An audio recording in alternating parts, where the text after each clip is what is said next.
أعوذ بالله من الشيطان الرجيم.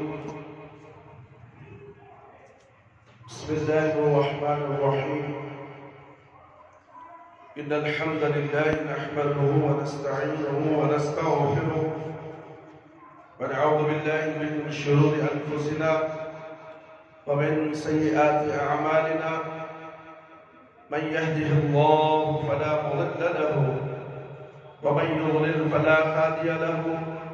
وأشهد أن لا إله إلا الله وحده لا شريك له وأشهد أن محمدا عبده ورسوله. أعوذ بالله السميع العليم من الشيطان الرجيم من همزه ونفخه ونفسه. بسم الله الرحمن الرحيم. يا أيها الذين آمنوا اتقوا الله حق تقاته ولا تموتن إلا وأنتم مسلمون.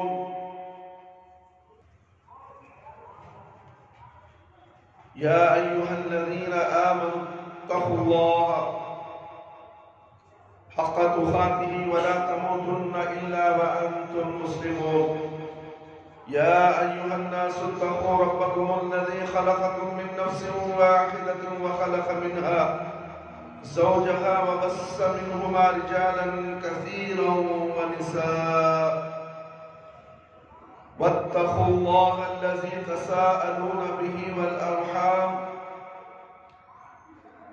إن الله كان عليكم رقيبا. يا أيها الذين آمنوا اتقوا الله وقولوا قولا سديدا يصلح لكم أعمالكم ويغفر لكم من ذنوبكم ومن يطع الله ورسوله فقد فاز فوزا عظيما. أما بعد فإن خير الحديث كتاب الله وخير الهدي هدي محمد صلى الله عليه وسلم وشر الأمور محدثاتها وكل محدثة بدعة وكل بدعة ضلالة وكل ضلالة في النار. دوستو بزرگو عید المومنین یعنی جمعہ کا دن ہے. آج آپ کے سامنے خطبہ جمعہ کا عنوان ہے صحابہ رضی اللہ عنہم کی خواہشات. ویسے تو بہت سے انسانوں کے خواہشات ہوتے ہیں مگر کوئی خواہش پوری نہیں ہوتی، مکمل نہیں ہوتی. مگر خواہشات ایسے کرنا چاہیے جیسا کہ صحابہ اکرام رضی اللہ عنہم نے کی ہے. کیا ایسی خواہشات ہمارے اندر موجود ہیں؟ ہمیں اس کا جائزہ لینا چاہیے. آئیے اس خطبہ جمعہ کے اندر ہم اس کا جائزہ لینے کی کوشش کرتے ہیں اور پھر اس پر عمل کرنے کی کوشش کرتے ہیں. اللہ رب العالمین سے دعا ہے کہ اللہ تعالیٰ کہنے والے کو اور سننے والوں کو اس پر عمل کرنے کی توفیق عطا فرمائے. آمین یا رب العالمین. میرے بھائیوں، میرے دوستوں، بزرگوں اور میری پیاری ماں اور بہنوں اور خواتین اسلام، صحابہ اکرام رضی اللہ عنہ بعض دفعہ گھر سے یہ ارادہ کر کے نکلتے کہ آج سارا دن نبی کریم صلی اللہ علیہ وسلم کی مجلس میں رہیں گے. آپ صلی اللہ علیہ وسلم کی خدمت کریں گے تاکہ دیدار مصطفیٰ صلی اللہ علیہ وسلم سے اپنی آنکھوں کو ٹھنڈک کر سکے۔ امام بخاری رحمۃ اللہ علیہ نے ابو موسیٰ اشعری رضی اللہ عنہ کی ایک ایسی خواہش کو ان الفاظ میں نقل کیا۔ ابو موسیٰ اشعری رضی اللہ عنہ سے روایت ہے، انہوں نے اپنے گھر وضو کیا اور باہر نکلے، دل میں کہنے لگے میں آج رسول اللہ صلی اللہ علیہ وسلم کی خدمت میں آپ صلی اللہ علیہ وسلم کے ساتھ رہوں گا۔ وہ مسجد میں آئے اور نبی کریم صلی اللہ علیہ وسلم کے متعلق دریافت کیا۔ لوگوں نے کہا آپ صلی اللہ علیہ وسلم باہر اس طرف تشریف لے گئے ہیں، لہذا میں پوچھتا ہوں اور روا ہو اور چاہے ریس تک جا پہنچا اور دروازے پر بیٹھ گیا۔ اس کا دروازہ کھجور کی شاخوں کا بنا ہوا تھا، چنانچہ جب آپ رفع حاجت سے فارغ ہوئے، وضو کر چکے، تو میں آپ کے پاس گیا۔ آپ چاہے ریس یعنی اس کی مڈیر کے درمیان کنویں میں پاؤں لٹکائے بیٹھے ہوئے تھے اور اپنی پنڈلیوں کو کھول کر کنویں میں لٹکا کر رکھا تھا۔ میں آپ صلی اللہ علیہ وسلم کو سلام کر کے لوٹ آیا اور دروازے پر بیٹھ گیا۔ میں نے سوچا کہ میں آج رسول اللہ صلی اللہ علیہ وسلم کا دربان بنوں گا، یعنی واچمین بنوں گا۔ اتنے میں ابو بکر صدیق رضی اللہ عنہ آیا اور انہوں نے دروازہ کھٹکھٹایا۔ میں نے پوچھا کون؟ انہوں نے کہا ابو بکر رضی اللہ عنہ۔ میں نے کہا ذرا ٹھہر جائیے۔ میں نے جا کر عرض کیا یا رسول اللہ صلی اللہ علیہ وسلم، ابو بکر رضی اللہ عنہ اجازت مانگتے ہیں۔ آپ صلی اللہ علیہ وسلم نے فرمایا ان کو آنے دو اور انہیں جنت کی خوشخبری دے دو۔ لہذا میں نے ابو بکر رضی اللہ عنہ کو ان سے کہا اندر آ جائیے، رسول اللہ صلی اللہ علیہ وسلم آپ کو جنت کی بشارت دیتے ہیں۔ چنانچہ ابو بکر رضی اللہ عنہ اندر آئے اور رسول اللہ صلی اللہ علیہ وسلم کی دائیں جانب آپ کے ساتھ مڈیر پر بیٹھ گئے اور انہوں نے بھی اس طرح اپنے دونوں پاؤں کنویں میں لٹکا دیا، جس طرح نبی کریم صلی اللہ علیہ وسلم نے لٹکا رکھے تھے، اور اپنی پنڈلیاں بھی کھول دی۔ میں واپس جا کر بیٹھ گیا اور میں اپنے بھائی کو گھر میں وضو کرتے چھوڑ آیا تھا۔ میں نے اپنے دل میں کہا اگر اللہ کو اس کی بھلائی منظور ہے تو ضرور اس کو یہاں لے آئے گا۔ اتنے میں کیا دیکھتا ہوں کہ کوئی دروازہ ہلا رہا ہے، کوئی دروازہ ہلا رہا ہے۔ میں نے پوچھا کون ہے؟ جواب ملا عمر بن خطاب رضی اللہ عنہ۔ ذرا ٹھہر جائیے۔ پھر رسول اللہ صلی اللہ علیہ وسلم کے پاس آیا اور آپ صلی اللہ علیہ وسلم کو سلام عرض کر کے گزارش کی کہ عمر رضی اللہ عنہ حاضر ہوئے ہیں اور آپ صلی اللہ علیہ وسلم کے پاس آنے کی اجازت چاہتے ہیں۔ تو آپ صلی اللہ علیہ وسلم نے فرمایا کوئی اجازت اور جنت کی بشارت دے دو۔ اس پر میں نے واپس جا کر کہا اندر آ جائیے۔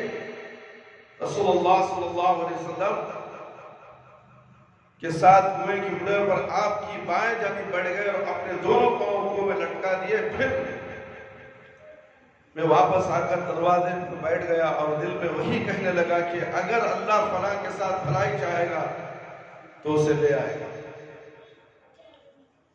میرے بھائی میرے دوست، سوچو کیا ہے سوچ صحابہ رضی اللہ عنہ کہ اللہ جس سے بھلائی چاہے گا وہ مسجد کی طرف آئے گا، اللہ جس سے بھلائی نہیں چاہتا وہ بازاروں میں گلیوں میں گھومتا رہے گا اور گھروں میں بیٹھا ہوگا۔ مسجد جمعہ کا ٹائم ہے، وقت ہے، معلوم ہے، ایک مسجد میں 1:30 بجے اذان ہوتی ہے، اس کے بعد خطبہ ہوتا ہے، خطبہ سننا فرض ہے مگر خطبہ سننے کے لیے تیار نہیں ہے، بھلائی حاصل کرنے کے لیے تیار نہیں ہے، مگر اللہ ان کو نہیں چاہتا کہ یہ بھلائی حاصل کرے۔ ان کو اونٹ کا ثواب ملے، گائے کا ثواب ملے، بکری کا ثواب ملے، مگر اللہ ان کو نہیں چاہتا۔ یہاں پر دیکھیے ان کا سوچ، ان کا کہنا کیا ہے۔ کنویں پر بیٹھ گئے، رسول اللہ صلی اللہ علیہ وسلم کے ساتھ کنویں کی مڈیر پر آپ صلی اللہ علیہ وسلم کی بائیں جانب بیٹھ گئے اور دونوں پاؤں کنویں میں لٹکا دے۔ پھر میں واپس آ کر دروازے پر بیٹھ گیا اور دل میں وہی کہنے لگا کہ اگر اللہ فلاں کے ساتھ بھلائی چاہے گا تو اسے لے آئے گا۔ اتنے میں ایک شخص آیا اور دروازے کی حرکت دینے لگا۔ میں نے پوچھا کون ہے؟ اس نے کہا عثمان رضی اللہ عنہ۔ میں نے کہا ٹھہر جائیے۔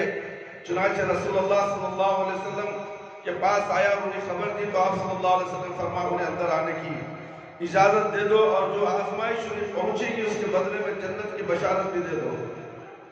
چنانچہ میں آیا اور ان سے کہا آ جاؤ۔ رسول اللہ صلی اللہ علیہ وسلم نے اس مصیبت پر جو آپ پر پہنچے گی جنت کی بشارت دے دی۔ عثمان رضی اللہ عنہ بھی اندر آ گئے اور انہوں نے مڈیر کو بھرا ہوا دیکھا تو آپ کے سامنے دوسری جانب بیٹھ گئے۔ یہ صحیح مسلم کی روایت ہے میرے بھائی، صحیح بخاری کی روایت ہے، کتاب المناقب۔ ابو موسیٰ اشعری رضی اللہ عنہ سے یہی خواہش لے کر نکلے تھے کہ آج کا سارا دن رسول اللہ صلی اللہ علیہ وسلم کی مجلس میں گزاروں گا، اور اللہ تعالیٰ نے ان کی خواہش کو پورا کر دیا۔ صاحب علم اور پرہیزگار آدمی کی مجلس میں بیٹھنے سے بندے کا ایمان تازہ ہوتا ہے اور اس کی روحانی قوت بڑھتی ہے۔ اس لیے نبی کریم صلی اللہ علیہ وسلم نے اچھے دوست کو کستوری بیچنے والے سے تشبیہ دی ہے۔ کستوری کیا ہے؟ خوشبودار چیز ہوتی ہے، اگر وہ فروخت کرنے والا اس کے پاس کو بیٹھے ہوئے تو خوشبو ہی آپ کو پہنچائے گا۔ اس لیے نیک علم والوں کے ساتھ بیٹھنے سے ایمان میں قوت، میں روحانی میں قوت، ایمان پکا اور مضبوط ہوتا ہے۔ مگر یہاں پر ایسا ہے آج کل کے نوجوان بوڑھے جو بھی ہیں ایمان والوں کے ساتھ، علم والوں کے ساتھ بیٹھنا پسند نہیں کرتے اور پہلے سے بھاگنے کی کوشش کرتے ہیں اور دنیا کے کام و کاج میں اتنا مصروف ہو چکے ہیں کہ 10 لحظے بیٹھ کر اللہ اور اللہ کے رسول صلی اللہ علیہ وسلم کا تعلیم حاصل کر کے دین کیا ہے جان کر جنت کو جانے کی فکر کریں گے، مگر ایسی فکر آج کسی مسلمان میں ہم نے نہیں دیکھا۔ اللہ ماشاءاللہ اس میں ہزاروں میں نہیں، کروڑوں میں 1-2 ہوں گے ایسے نیت سے اخلاص کے ساتھ قرآن اور حدیث کا علم حاصل کرنے والے، مگر باقی کے سب دنیا پرست، دنیا کی ہوس، دنیا کی خواہشات، نیک خواہشات کی نیت سے کوئی زندگی نہیں گزارتا۔ یہ دنیا تو ختم ہونے والی ہے، اس کے پیچھے نہ جانے کیا کیا تم کرتے ہو۔ اللہ کو بھول گئے، نماز کو بھول گئے، دین کو بھول گئے، قرآن کو بھول گئے، اچھی تعلیمات کو، نیک تعلیمات کو بھول گئے، تو پھر کیسے تم مسلمان ہو؟ اپنے آپ کو کیسے تم کہہ سکتے ہو کہ میں مسلمان ہوں؟ تھوڑا سا جائزہ لیجئے میرے بھائی، میرے دوست اور خواتین اسلام، کیا ہمارا طرز عمل صحابہ رضی اللہ عنہ کا طرز عمل ہے؟ اگر نہیں ہے تو پھر ہماری زندگی بیکار ہے۔ زندگی تو پانی کا بلبلہ ہے، ایک دم ٹھپ سے چلا جائے گا، اور اس کے بعد کی جو زندگی ہے ہمیشہ کی زندگی ہے۔ یا تو ہمیں جنت میں رہنا ہے یا تو دوزخ میں رہنا ہے۔ کیا ہم نے اس کے لیے تیاری کی؟ کیا ہم جو نواز و نصیحت سنتے ہیں اس پر ہم عمل کرتے ہیں؟ کہاں سے عمل کرتے ہیں میرے بھائی میرے دوست؟ جمعہ کے اندر، جمعہ کے خطبات میں معلوم ہو جاتا ہے کہ لوگ کتنا عمل کرتے ہیں اور کتنا اچھا خطبہ سننے کے لیے آتے ہیں۔ خطبے سنتے ہیں مگر کہانیاں، قصے سننے کے لیے مساجد بھر جاتی ہیں، مگر جہاں پر اللہ اور اللہ کے رسول کی باتیں سنائی جاتی ہیں وہاں اس لیے نہیں آتے کہ اگر سنیے تو عمل کرنا، ہمارے پاس عمل کا راستہ نہیں۔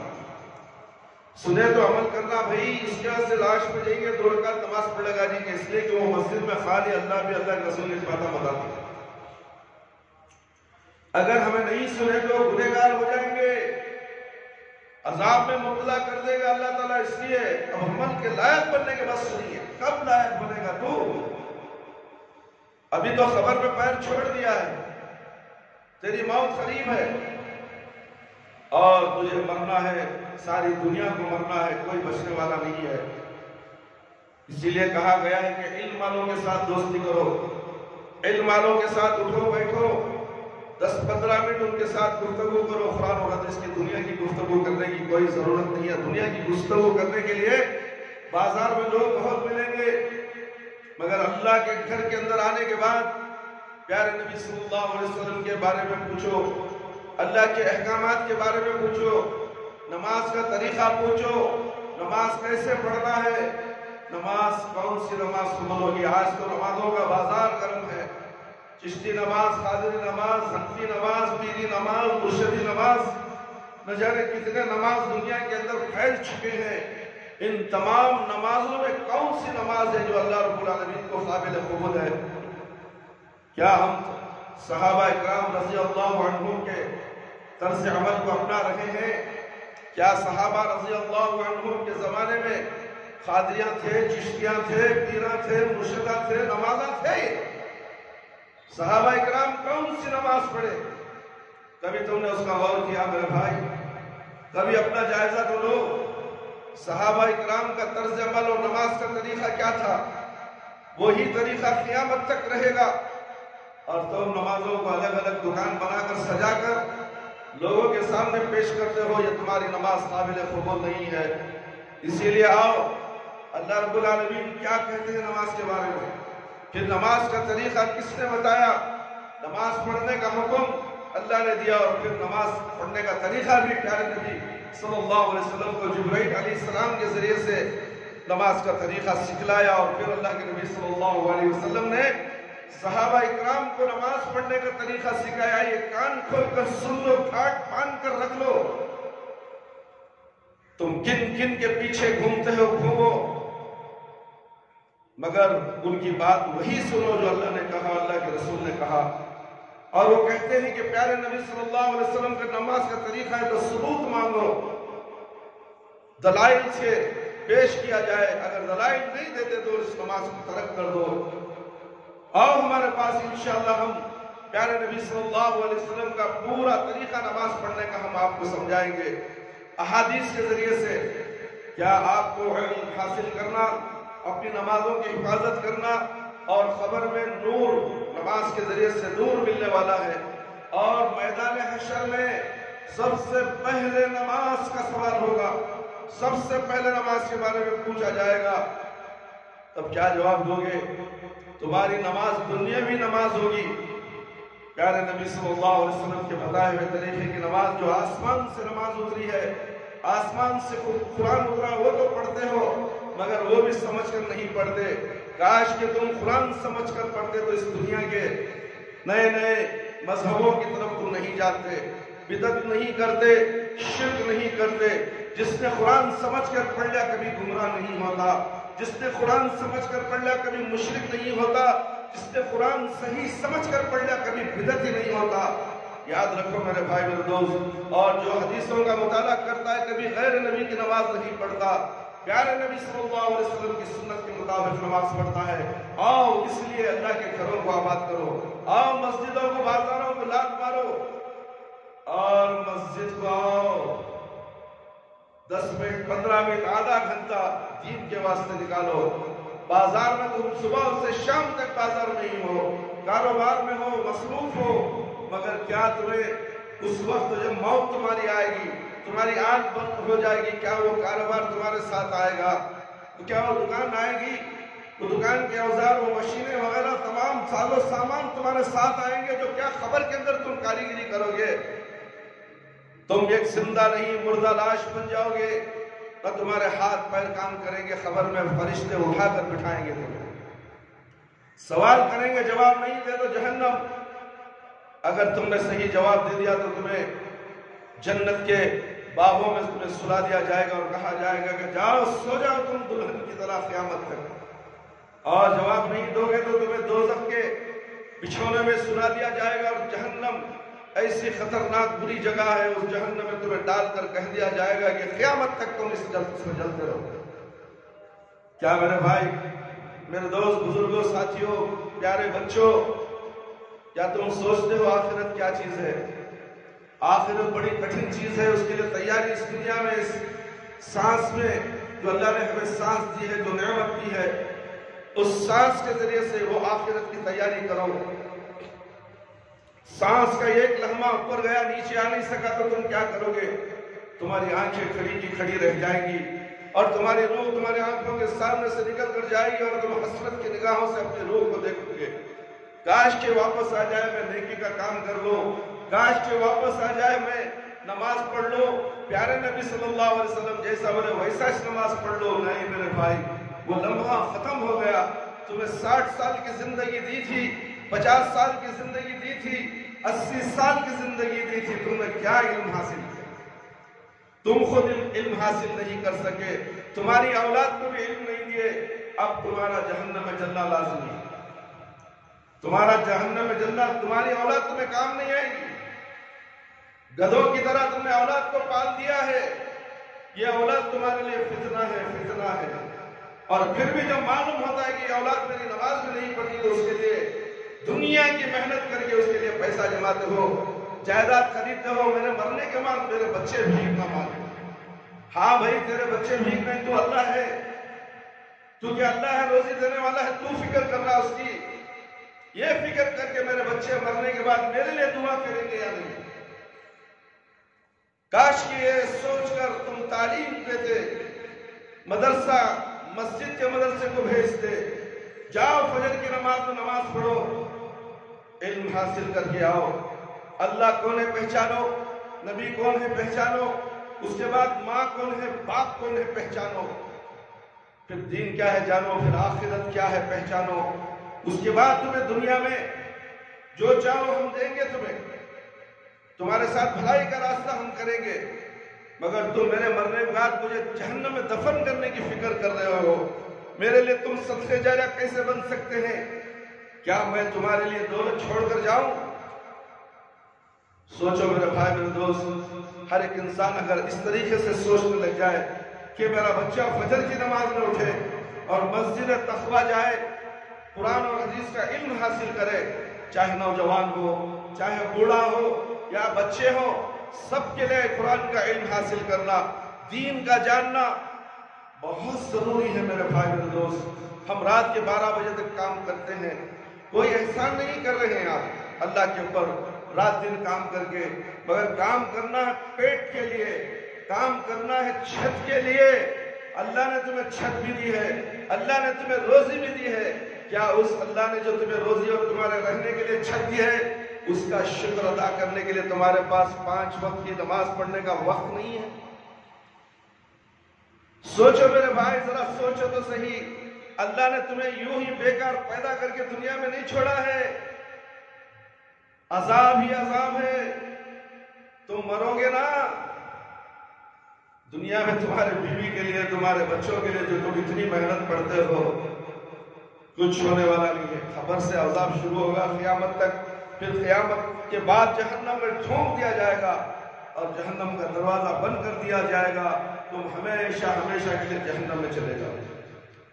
اس کے لیے تم یہاں کوشش ہے، نماز چھوڑ کر، دین چھوڑ کر، اسلام چھوڑ کر، قرآن کی تلاوت چھوڑ کر، قرآن کو جاننا تک تمہارے دماغ میں نہیں گھس رہا ہے، کیسے مسلمان ہو؟ اللہ کا کلام ساری دنیا کے لیے قرآن آیا، مگر یہ مسلمان قرآن پڑھنا نہیں چاہتا، قرآن جاننا نہیں چاہتا، پھر کہتا ہے کہ میں مسلمان ہوں۔ کیسا تو مسلمان ہے؟ مسلمان بھی تجھے دیکھ کے شرما ہے، یہود بھی تجھے دیکھ کے شرما ہے۔ اللہ افسوس کرتا ہے تمہاری حالتوں پر، فرشتے لعنت بھیجتے ہیں تمہاری زندگی پر، فرشتوں کی لعنت کی زد میں تمہیں آ چکے ہو۔ کبھی سوچا تم نے حی علی الصلاۃ کیا کہا جا رہا ہے؟ آؤ نماز کی طرف۔ حی علی الفلاح کے معنی کیا ہے؟ کبھی سوچا؟ آؤ کامیابی کی طرف، دکان میں کامیابی نہیں، کان کھول کر سک لو اے مسلمان کی جماعت، دکان میں کامیابی نہیں، فوراً حی علی الصلاۃ، چلو مسجد کی طرف، نماز کی طرف چلو۔ تمہارا دھڑ ہلتا بھی نہیں. اذان ہوئی تو اس کا جواب بھی نہیں دیتے. اذان کے ساتھ تم کام کرتے رہتے ہو، کام کا اذان بھی ہو رہی. اذان کا احترام کتنا بڑا ہے. کاش کہ تم اذان کے وقت اپنے آپ کو خاموش کرے رہتے اور جواب دیتے. اللہ اکبر کا جواب بھی اللہ اکبر سے دیتے. حی علی الصلاۃ کا جواب بھی دیتے. حی علی الفلاح کا بھی جواب وہی دیتے. اللہ اکبر،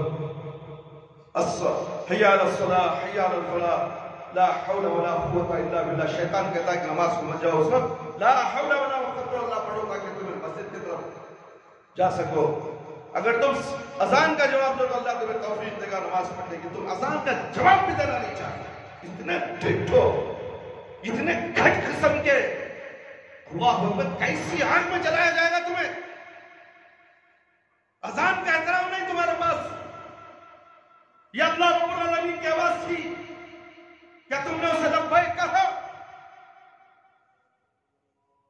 افسوس، دکان کے پاس 50 آدمی گھیرے رہیں گے مگر مسجد میں اذان ہونے کے بعد ایک بچہ نہیں آئے گا، ایک آدمی نہیں آئے گا. مسجد خالی، دکان بھر گئے. ہوٹلوں میں لوگ زیادہ سے زیادہ. کباب کی دکان ہو یا چائے پینے کی دکان ہو یا ترکاری کی دکان ہو یا کرانے کی دکان ہو یا اوزار بنانے کی مشین کی دکان ہو، لوگ بھرے ہیں. مسجد کے سامنے دکان ہے، مسجد کے اندر دکان ہے، مگر مسجد کے دکان والے کو کان میں چوں نہیں رکھتی. آسان ہو رہی ہے، میں نماز پڑھ کر آ جاتا ہوں، میں نماز پڑھ لیتا ہوں، اللہ مجھے اس کے بعد برکت دے گا، ضرور دے گا مجھے اللہ، میری نماز کی وجہ سے دے گا. نہیں، مردہ ہو چکا ہے، دماغ مردہ ہو چکا ہے، دل سڑ چکا ہے، اس کے اندر کوئی دین کی بات گھستی ہی نہیں. کیا صحابہ کی طرز عمل اور زندگی گزارے گئے؟ کیا صحابہ رضی اللہ عنہم کا طریقہ ہمیں پسند نہیں؟ دنیا کے بے نمازیوں کا طریقہ ہمیں پسند ہے؟ سوچو میرے بھائی میرے دوست، علم رکھنے والے کے ساتھ دوستی کرو، اٹھو بیٹھو، علم جاننے کی کوشش کرو. جمعہ کا اتنا بہترین دن ہے، کئی مرتبہ ہم جمعہ کے آخر میں بھی بتاتے ہیں کہ اتنا بہترین بیان تمہاری اصلاح کے لیے ہوتا ہے. ہر جمعہ، ایک جمعہ سے دوسری جمعہ اصلاح کا ٹائم ہے، مگر تم لوگ مردے ہو چکے. اللہ تعالیٰ تمہاری نماز کو قبول نہیں کرنے والا، تمہارے جمعہ کو بھی قبول نہیں کرنے والا. اللہ کا حکم ہے کہ اذان ہونے سے پہلے کاروبار بند کرو. اذان کے بعد اگر تم بات بھی کرو تو تمہارے لیے ناجائز حرام ہے. بات بھی کرو گے تو ناجائز ہے، اس لیے کہ اذان جب ہوتی ہے تو امام و خطیب جو ہوتا ہے وہ ممبر رسول پر چڑھتا ہے، اور ممبر رسول پر چڑھنے سے پہلے فرشتے موجود ہوتے ہیں، دفتر لے کر بیٹھے ہوتے ہیں مسجد کے اندر، اور تمہیں فرشتے بیٹھے ہی اللہ رب العالمین کہتا ہے مگر فرشتوں کے سامنے تمہیں آنے جرأت نہیں ہے، اور تمہارا نام لکھا جاتا ہے. فرشتے تمہارا نام لکھ لیتے ہیں، اسے اونٹ کا ثواب دے دو، اسے گائے کا ثواب دے دو، اسے مرغی کا ثواب دے دو، اسے انڈوں کا ثواب دے دو، بکری کا ثواب دے دو. یہ تمام لکھنے کے بعد جب ممبر رسول پر امام چڑھتا تو دفتر بند کر کے صف میں بیٹھ جاتے ہیں. ہمارے درمیان میں فرشتے ہیں، ہمیں نظر نہیں آتے. اللہ نے حکم دیا ہے مسجد میں فرشتے آتے ہیں، مگر تم فرشتوں کے ساتھ بیٹھ کر بیان سننا پسند نہیں کرتے. پھر اپنے آپ کو نہ جانے کیا کیا ٹناٹن کہتے ہو، کچھ بھی ٹناٹن چلنے والا نہیں تمہارا. تم بزرگوں کے ساتھ، نیک لوگ کے ساتھ بیٹھنے کی پسند. مسافہ کرے تو ڈر ہوتا، نماز پڑھے گا فرصت کی حضرت شرمندگی ہوتی بھی، اس کے واسطے ملاقات نہیں کرنا، دور سے سلام کریں گے. میرے بھائی میرے دوست، ایسا مت کرو. اچھے دوست کو کستوری بیچنے والے سے تشبیہ دی کہ جس کے پاس آدمی جتنی دیر بیٹھتا ہے خوشبو سے اس کا دماغ معطر ہو جاتا ہے. بس نیک مجالس کی ایک روحانی خوشبو ہوتی ہے. نیک مجالس کیا ہے؟ مسجد کے اندر، خانقاہوں میں، درگاہوں میں نہیں. نیک مجالس اسے کہا گیا ہے. صحابہ رضی اللہ علیہ اجمعین کے بیانات سنو. ان کے واقعات سنو، دین کا راستہ، جنت کا راستہ، آخرت کا کیا ہے پوچھنے کے لیے نیک مجالس میں آیا کرو۔ تم نیک مجالس کسی اور جگہ کو سمجھ گئے ہو، وہاں پر شیاطین زیادہ ہوتے ہیں، شرک زیادہ ہوتا ہے، بے حیائی زیادہ ہوتی ہے۔ اللہ اکبر، اللہ اکبر۔ بس نیک مجالس کی ایک روحانی خوشبو ہوتی ہے جس سے ایمان کو قوت، تازگی ملتی ہے۔ پرہیزگاروں کے پاس بیٹھنے کی خواہش بھی ہونی چاہیے۔ کیا وہ خواہش تمہارے پاس ہے؟ مسجد کا امام ہے، مسجد کا خطیب ہے، کیا عبدالرحمن اچھے ہی، رمن بھائی اچھے ہی، کیا بات کرنے کا طریقہ دو خطیب سے، امام سے، جیسے اس کی پیر کی جوتی ہے یہ خطیب اور امام۔ کبھی علم حاصل کرنے کے لیے عبدالرحمن بھائی کے پاس آگے بیٹھے، تمہیں علم جاننے کی کوشش کرے۔ عبدالرحمن کا عہدہ کیا دیا اللہ نے؟ کیا تم نے اس کی قدر کی؟ کبھی تم نے اس سے آ کر علم حاصل کیا؟ اللہ اکبر، اللہ اکبر۔ یہ سب سوالات قیامت کے دن ہونے والے ہی، تمہارا ریکارڈ ہو رہا ہے۔ ان کی صحبت سے ایمان کے وہ عطر بیز جھونکے ملتے ہیں جو روح کو تازہ کر دیتے ہیں۔ شیطانی مجالس ایمانی حرارت کو کم کر دیتی ہے۔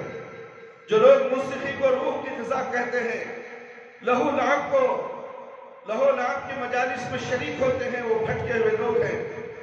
قوالیاں سننا، گانے سننا، ڈھول تھاپ پر اللہ اور اللہ کے رسول کی قوالیاں، ان کے نام پر ڈھول بجانا، تھاپ بجانا، گھنگرو بجانا، یہ سب شیطانی مجالس ہیں۔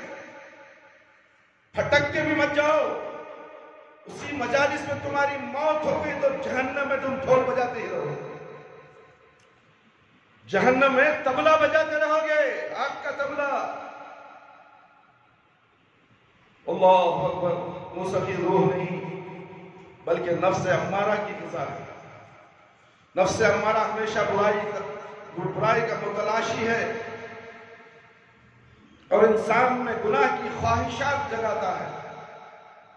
صحابہ اکرام رضی اللہ عنہم کی زندگیاں ہمارے لیے مشتاق راہیں۔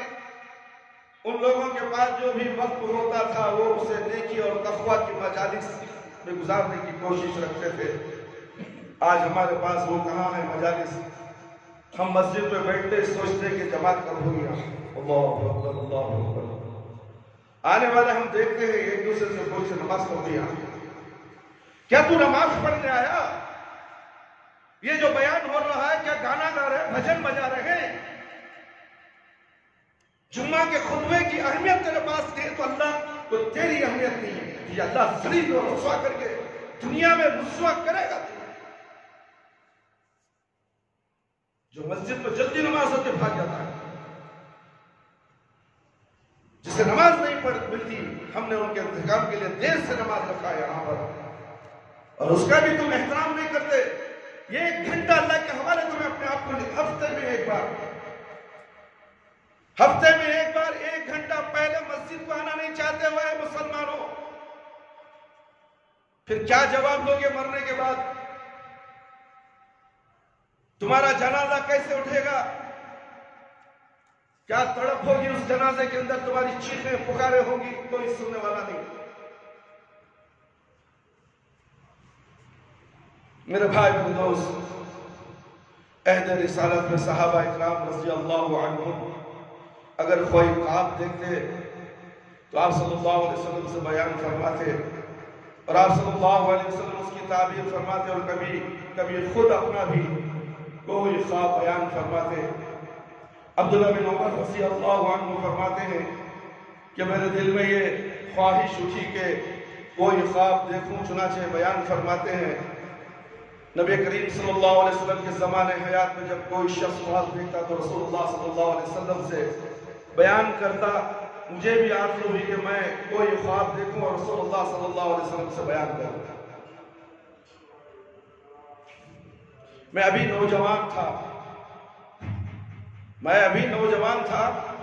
رسول اللہ صلی اللہ علیہ وسلم کے عہد مبارک میں مسجد میں سویا کرتا تھا، پیش کا بھی اندر تھا، کوئی دودھو بھی تھا،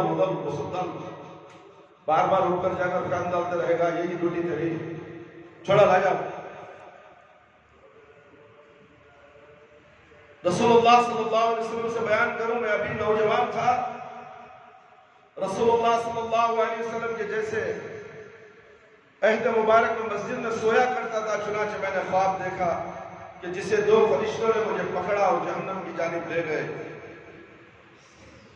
کیا دیکھتا ہوں کہ وہ کنویں کی طرف 20 دار بنی ہوئی ہے، اس پر 2 چرخیاں ہیں اور اس میں کچھ ایسے لوگ بھی ہیں جنہیں میں پہچانتا ہوں۔ میں جہنم سے اللہ کی پناہ مانگنے لگا۔ عبداللہ رضی اللہ عنہ کہتے ہیں کہ پھر ہمیں ایک فرشتہ ملا جس نے مجھ سے کہا کہ ڈرو نہیں، میں نے یہ خواب اپنی بہن حفصہ رضی اللہ عنہ سے بیان کیا ہے۔ انہوں نے رسول اللہ صلی اللہ علیہ وسلم سے اس کا تذکرہ کیا تو آپ صلی اللہ علیہ وسلم نے فرمایا عبداللہ رضی اللہ عنہ اچھا آدمی ہے، کاش وہ تہجد پڑھا کرتا۔ اس کے بعد عبداللہ بن عمر رضی اللہ عنہ رات کو بہت کم سویا کرتے تھے۔ نبی کریم صلی اللہ علیہ وسلم کا ایک فرمان کہ عبداللہ رضی اللہ عنہ اچھا آدمی ہے، کاش وہ تہجد پڑھتا ہوتا۔ تہجد کی فضیلت کو واضح کرتا ہے کہ تہجد پڑھنا جہنم سے نجات کا باعث ہے۔ 5 وقت کی نماز ہم نہیں پڑھ رہے ہیں، یا تہجد پڑھنا جہنم سے نجات ہے۔ نجات معلوم ہے، جہنم بڑی خطرناک جگہ ہے میرے بھائی، سب سے بری جگہ اگر کوئی ہے تو جہنم ہے، اور اس بری جگہ کو ہم پسند کرتے ہیں نماز کو چھوڑ کر، دین کو چھوڑ کر، قرآن کو چھوڑ کر، احادیث نبویہ صلی اللہ علیہ وسلم کو چھوڑ کر، صحابہ اکرام رضی اللہ عنہم کے طرز عمل کو چھوڑ کر خود ہم پسند کرتے ہیں جہنم کو جانا۔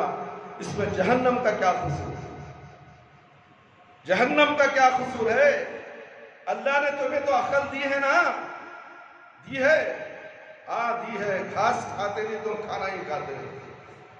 کیا تمہیں نے معلوم قرآن مجید اللہ رب العالمین نے اتارا ہے، کس کے اوپر اتارا، کہاں اترا، جاننے کی کبھی تم نے کوشش بھی کی؟ فرصت نہیں ہے حضرت، کام صبح اٹھا تو 5 بجے اٹھا تو کام کو رات کو 1 بجے تک کام کرو، کہاں سے فرصت، سویا تک 2 بجے تک۔ کیا مصروفیت دکھا رہا جہنم کی؟ تجھے کس نے کہا رات کے 2 بجے تک، صبح کے 5 بجے سے 2 تک؟ 5 بجے تو مسجد میں آنے کا حکم دیا گیا ہے نماز پڑھنے کے لیے، اب تو کہتا ہے کہ 5 بجے سے میں کام کو چلا جاتا، اور رات کے 1 بجے تک بیچ کے نمازیں کون پڑھے گا؟ تیری روح پڑے گی، روح تو تیرے ساتھ جڑی ہوئی ہے۔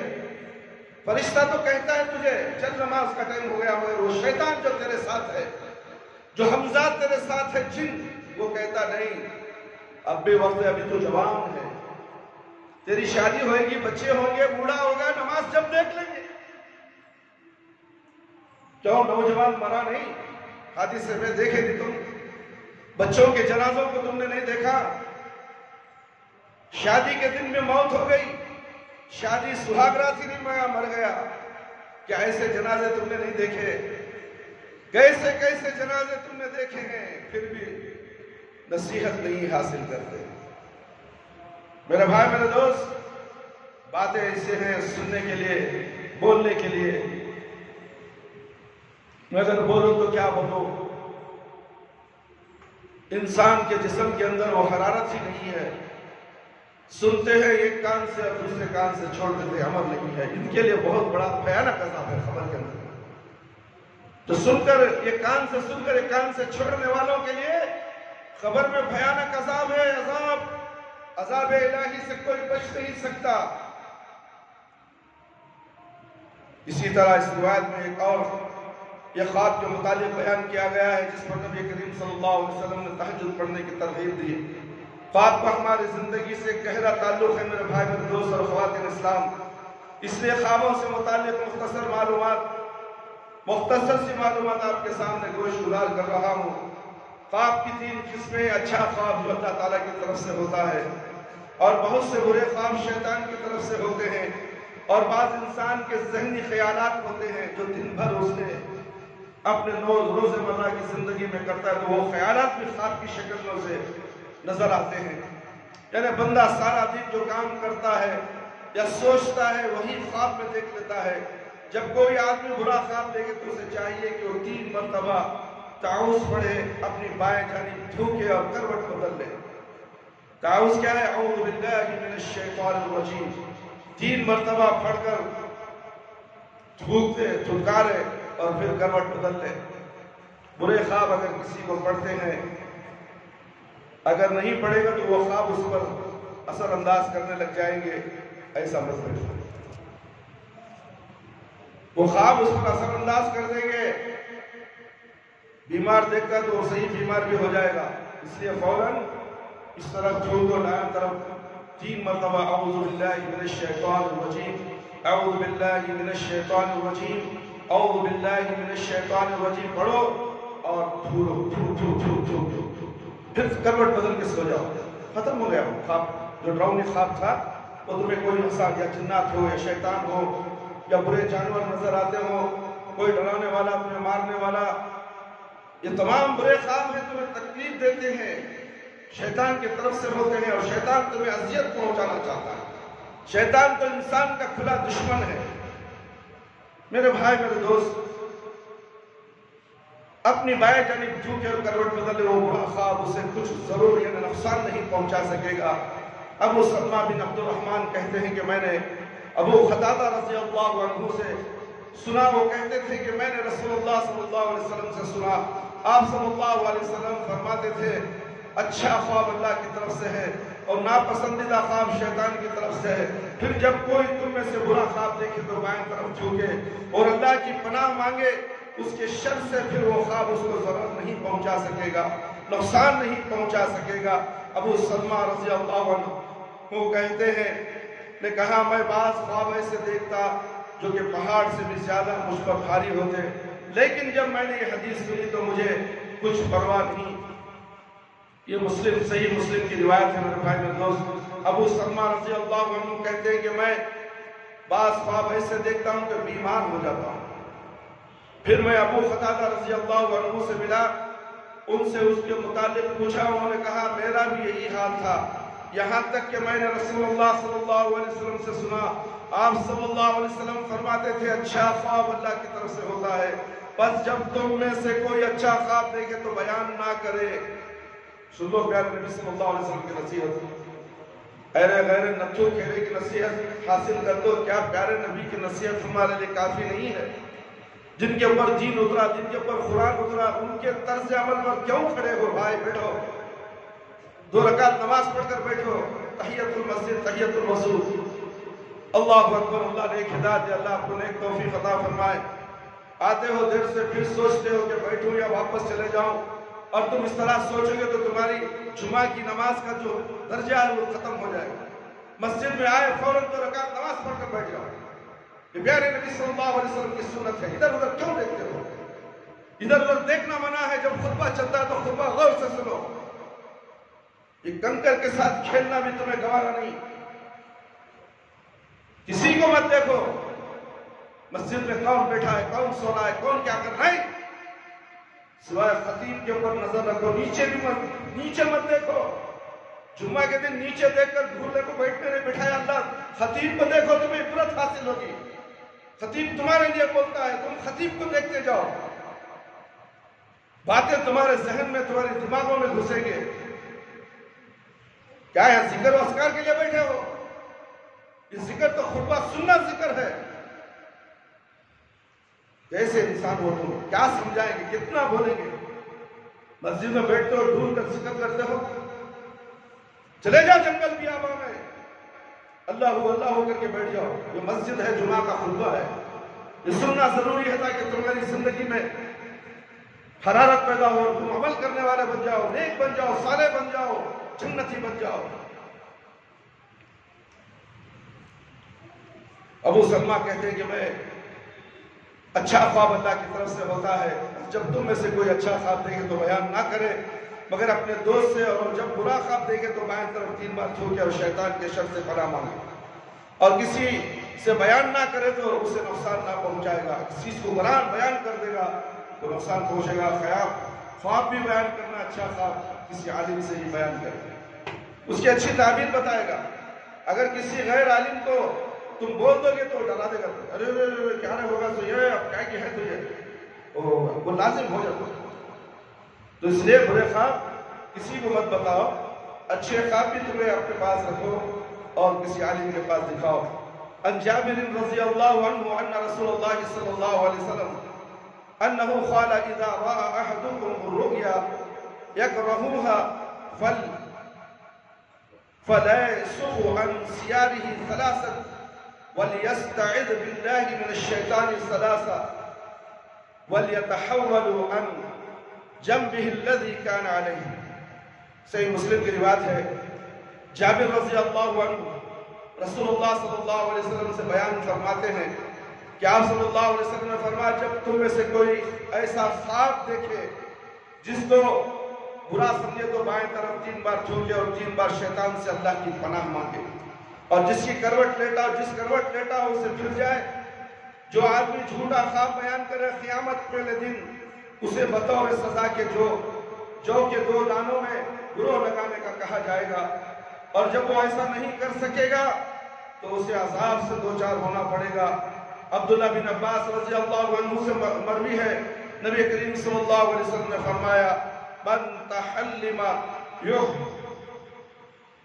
بحلم لم يراه كلف ان يعقد بين شعيرتين ولن يفعل. جو آدمی ایسا خواب بیان فرمایا ہے کہ جو اس نے نہیں دیکھا اسے قیامت کے دن جو کے 2 دانے، جو معلوم ہے کھاتے جو روٹی بنا دیا جاتے ہیں، جو کے 2 دانے دیے جائیں گے، اس کے اندر گھاٹی دالوں بنے گے. اللہ بولا جھوٹا خواب بیان کرنا، میں ایسا خواب دیکھا، چھوڑو پارٹی میں خالی دینا چھوڑتے رہتا ہے. صبح میں دیکھو دوستہ میں جائے کیا رہے خواب دیکھا معلوم تجھے میں ایسا دیکھا، میں وہاں الٹے کو جالے کو تھا، میں کہیں کی جالتا تھا، میں اسے یہ کر ڈالیا.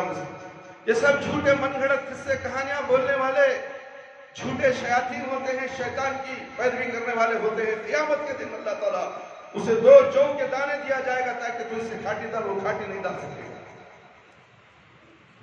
اللہ اکبر. اس کے بعد اس کا انجام کیا ہوگا میرے بھائی، سوچنے کا مقام ہے. اور جب وہ ایسا نہیں کر سکے گا تو اسے عذاب سے دوچار ہونا پڑے گا. جو آدمی ایسا خواب بیان کرے جو اس نے نہیں دیکھا تو اسے قیامت کے دن جو کے دانوں میں گروہ لگانے کا کہا جائے گا، وہ ایسا کبھی نہیں کر سکے گا. خواب میں نبی کریم صلی اللہ علیہ وسلم کی زیارت بھی ہو سکتی ہے، اور شیطان نبی کریم صلی اللہ علیہ وسلم کی شکل اختیار نہیں کر سکتا. میرے بھائی میرے دوست اور خواتین اسلام، ابو سعید خدری رضی اللہ عنہ سے روایت ہے کہ انہوں نے نبی کریم صلی اللہ علیہ وسلم کو یہ فرماتے ہوئے سنا من رآنی فقد رأى الحق فإن الشیطان لا یتکونی. جس شخص نے خواب میں مجھے دیکھا تو اس نے یقیناً حق ہی دیکھا، کیونکہ شیطان میری مشاہبت اختیار نہیں کر سکتا. جن کے خواب بھی رات کے خواب کی مثل ہوتے ہیں ان میں کوئی فرق نہیں. یہ بات غلط ہے کہ دن کے خواب جھوٹے ہوتے ہیں. امام بخاری رحمۃ اللہ علیہ کا بھی یہی موقوف ہے کہ رات اور دن کے خواب یکساں ہوتے ہیں. اس کے ثبوت میں انہوں نے درج ذیل روایت نقل کی ہے جس میں آپ صلی اللہ علیہ وسلم کے ایک دن کے خواب کا ذکر ہے. طویل حدیث ہے، بخاری کی روایت ہے. میرے بھائی میرے دوست، اس لیے میں اس کا ترجمہ آپ کے سامنے پڑھ کر سنا رہا ہوں. صحیح بخاری کتاب التعبیر باب الرؤیا بالنہار. رسول اللہ صلی اللہ علیہ وسلم ام حرام بنت ملحان رضی اللہ عنہما کے یہاں تشریف لے جایا کرتے تھے، اور عبادہ بن سامت رضی اللہ عنہ کی بیوی تھی. ایک دن آپ صلی اللہ علیہ وسلم نے ان کے پاس تشریف لے گئے تو انہوں نے آپ کو کھانا کھلایا. اس کے بعد وہ آپ کے سر سے گرد و غبار صاف کرنے لگی، حتیٰ کہ آپ سو گئے. پھر بیدار ہوئے تو آپ ہنس رہے تھے. ام حرام رضی اللہ عنہ نے عرض کیا یا رسول اللہ صلی اللہ علیہ وسلم آپ کس وجہ سے ہنس رہے ہیں؟ آپ صلی اللہ علیہ وسلم نے فرمایا میری امت کے کچھ لوگ مجھے اللہ کی راہ میں لڑتے ہوئے دکھائے گئے جو بادشاہوں کی طرح سمندر میں سوار ہے اور یا بادشاہوں کی طرح تختوں پر بیٹھے ہیں؟ ام حرام رضی اللہ عنہ نے عرض کیا یا رسول اللہ صلی اللہ علیہ وسلم دعا فرمائیے اللہ تعالیٰ مجھے بھی ان لوگوں میں شریک کرے۔ چنانچہ آپ صلی اللہ علیہ وسلم نے ان کے لیے دعا فرمائی۔ اس کے بعد پھر سر رکھ کر سو گئے۔ پھر جب ہنستے ہوئے بیدار ہوئے تو ام حرام رضی اللہ عنہما نے پوچھا یا رسول اللہ صلی اللہ علیہ وسلم آپ کس لیے ہنس رہے ہیں؟ آپ صلی اللہ علیہ وسلم نے فرمایا میری امت کے چند لوگ اللہ کی راہ میں جہاد کرتے ہوئے میرے سامنے سے پیش کیے گئے، جیسا کہ آپ نے پہلی دفعہ فرمایا تھا۔ ام حرام رضی اللہ عنہا کہتی ہے کہ میں نے کہا آپ اللہ سے دعا کریں کہ مجھے ان لوگوں میں سے کر دے۔ آپ صلی اللہ علیہ وسلم نے فرمایا تم تو پہلے لوگوں میں شریک ہو چکی ہو۔ پھر ایسا ہوا کہ ام حرام رضی اللہ عنہا امیر معاویہ رضی اللہ عنہ کے زمانے میں سمندر میں سوار ہوئی اور سمندر سے نکلتے ہوئے اپنی سواری سے گر کر ہلاک ہو گئی۔ دیکھیں جہاد کا ثواب اللہ کے نبی صلی اللہ علیہ وسلم کے خواب کی پیشن گوئی صحیح ثابت ہوئی۔ اس روایت سے امام بخاری رحمۃ اللہ علیہ نے ثابت کیا ہے کہ رات اور دن کے خواب برابر ہوتے ہیں، اور یہی امام ابن سیرین رحمہ اللہ کا موقوف ہے۔ کتنے خوش نصیب تھے صحابہ اکرام رضی اللہ عنہم کہ وہ بارگاہ رسالت میں آپ صلی اللہ علیہ وسلم سے درخواست کرتے کہ یا رسول اللہ صلی اللہ علیہ وسلم ہمارے گھر تشریف لائے، اور پھر عرب کے چاند کو اپنے گھر میں جلوہ افروز دیکھتے۔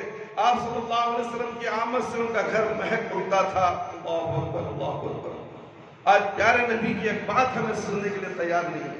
وہ صحابہ تھے اللہ کے نبی گھر میں آئے تو چاند کی طرح چمکتے تھے، خوش ہو جاتے تھے میرے گھر میں میرا پیارا نبی گھر پہ آیا ہے۔ مگر پیارے نبی کی بات نہیں، ہمارے امام صاحب ایسا بول رہے، یہ مسجد والا ایسا بول رہے، وہ مسجد والا ایسا بول رہے، وہ پیر ایسا بول رہا، وہ نہ جانے کیا کیا تم نبی کی باتوں کے سامنے دنیا کے لوگوں کو دکھاتے ہو۔ عبرت حاصل کرو، صحابہ اکرام کا طرز عمل تمہارے اندر کہاں ہے؟ چھوڑ دو مسلمان کہنا، اپنے آپ کو جو بھی تم کہہ لو مسلمان مت کرو، اس لیے کہ مرو تو مسلمان ہو۔ صحابہ کا طرز عمل، نبی کی باتیں تمہیں پسند نہیں، نبی کی بات بولے تو پیر کی بات بولے، نبی کی بات بولے تو مرشد ایسا ہو جائے، نبی کی بات بولے تو مفتی صاحب ایسا ہو جائے۔ یہ نہ تیرا مفتی، یہ مفتی، یہ ملا، یہ مولوی، سب دنیا کے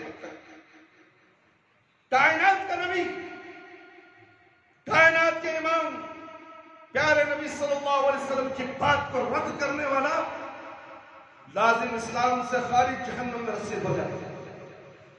صحابہ کا طرز عمل دیکھو میرے بھائی، آپ صلی اللہ علیہ وسلم کی زبان مبارک سے جھڑنے والے پھول بھی اکٹھے کرتے تھے۔ آج احادیث کی کتابیں انہی پھولوں سے معطر ہیں۔ احادیث کی کتابیں پڑھیے، دیکھو، آنکھوں سے دیکھو یہاں۔ تمہیں حدیث کی کتاب دیکھے نہیں، دیکھ لو یہاں۔ یہ پڑھنے والا کون؟ تم کو اردو پڑھنے نہیں آتا، عربی پڑھنے نہیں آتا، تعلیم کیا معلوم نہیں، کیسے تم زندگی گزار رہے ہو؟ موت کا ڈر نہیں، موت کا ڈر نہیں، خبر کے عذاب کا ڈر نہیں، پلسرات کا ڈر نہیں، بال سے باریک راستہ ہوگا، نیچے جہنم ہے، دہکتا ہوا گھڑا اس پر چل کر جانا، کیسے جاؤ گے ایسی زندگی میں؟ 1:30 بجے امام خطیب کھڑا ہے، تم آ رہے ہو 2:30 بجے، جنت کو چلے جاؤ گے، سرٹیفکیٹ مل جائے گی؟ کیا نماز 2 رکعت نماز فرض ہے خالی؟ جمعہ کا خطبہ فرض ہے، سو بعد میں نماز۔ سمجھتے ہی نہیں میرے بھائی، سمجھاتے سمجھاتے وقت چلا جائے گا، تمہاری عمریں ڈھل جائیں گی، تمہاری عمریں ڈھل جائیں گی، تم خبر پہ پیر لٹکا دو گے۔ نہ خبر میں نماز ہے، نہ پلسرات میں نماز ہے، نہ میدان حشر میں نماز ہے۔ میدان حشر میں نماز کے بارے میں سوال ہوگا، 1 انچ تم 1 سیکنڈ 1 لمحہ بھی ہل نہیں سکو گے۔ اللہ اکبر اللہ اکبر۔ کیا سمجھاؤں، کیسے سمجھاؤں، کتنا سمجھاؤں؟ وقت نہیں ہے،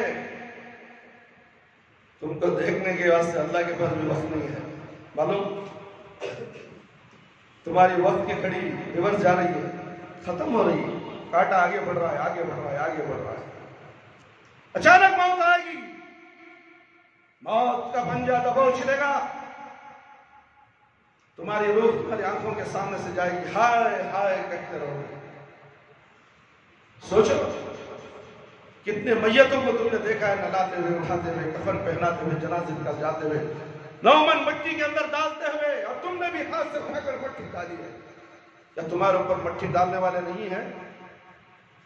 تم اس دنیا میں زندہ رہو گے کتنے دن؟ کسی کو 60 سال، کسی کو 70 سال، 80 سال، اس کے بعد زندگی۔ پیارے نبی صلی اللہ علیہ وسلم کی زندگی 60-35 سال تھی، بس اتنی عمر ہے، سمجھ لو اللہ کے نبی صلی اللہ علیہ وسلم نے کہا ہے تم دنیا کی خواہشات رکھ کر زندگی کرتے ہو، پل کی خبر نہیں، 100 سال کی فکر، یہ بھی میرا، وہ بھی میرا، یہ بھی تیرا، یہ بھی میرا، دوسروں کا بھی آباد مال چھین لیتا ہے، اس کی ٹوپی اس کے سر، اس کی ٹوپی اس کے سر، زمینوں کے دھندے کرنے والے، معصوم مسلمانوں کا گلا گھونٹنے والے، 7 زمینوں کا توق تیرے گلے میں ڈالا جائے گا۔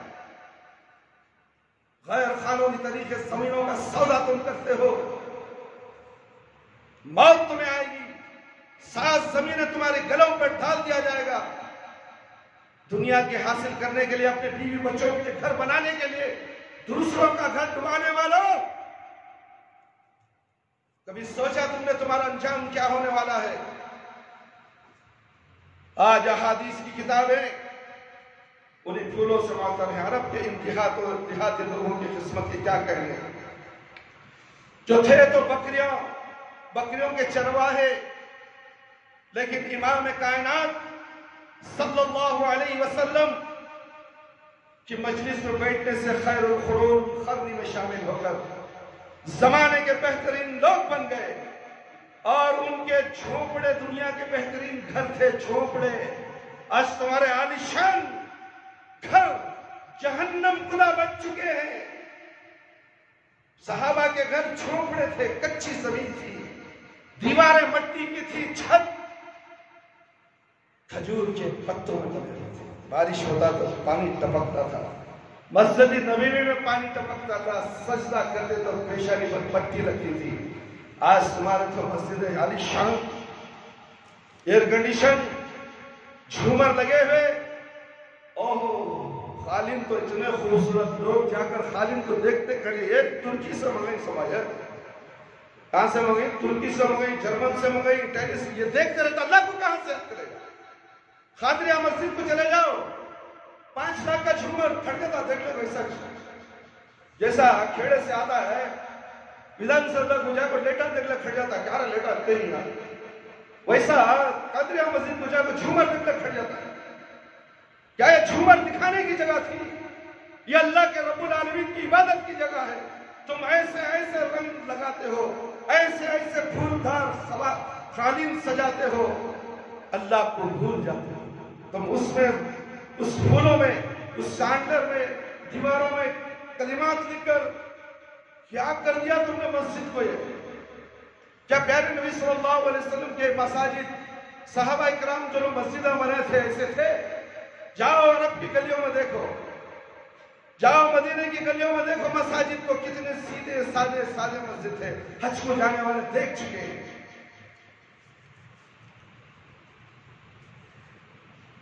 دنیا کے بہترین گھر تھے کہ ان کے گھروں میں رسول اللہ صلی اللہ علیہ وسلم تشریف لاتے تھے۔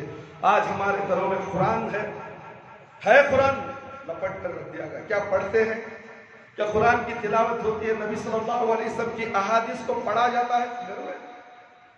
ہمارے پاس تو گھر میں انٹرنیٹ کے ذریعے سے گانے بجتے ہیں۔ کیا یہ گھر جہنم کا گھر نہیں؟ وہ گھر تھے، صحابہ اکرام گھروں میں آتے تھے اور اللہ کے نبی صلی اللہ علیہ وسلم گھر میں تشریف لے جاتے تھے، ان کے ساتھ اٹھتے بیٹھتے اور ان کی خوشیوں اور غموں میں شریک ہوتے۔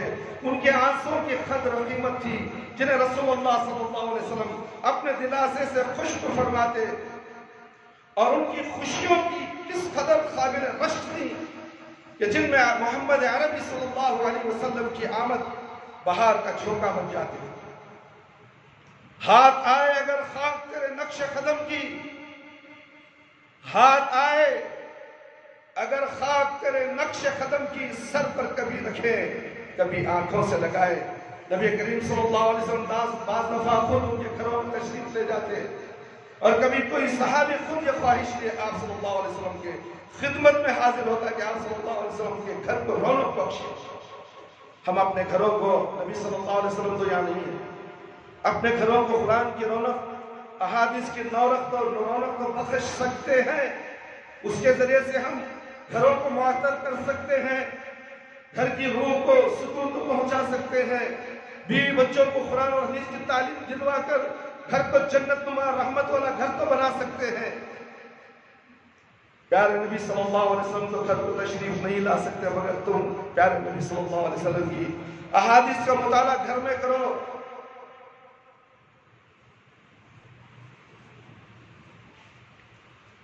آپ صلی اللہ علیہ وسلم کے ایک دفعہ آپ صلی اللہ علیہ وسلم کی خدمت میں حاضر ہوتا ہے کہ آپ صلی اللہ علیہ وسلم کے گھر کو رونق بخشی.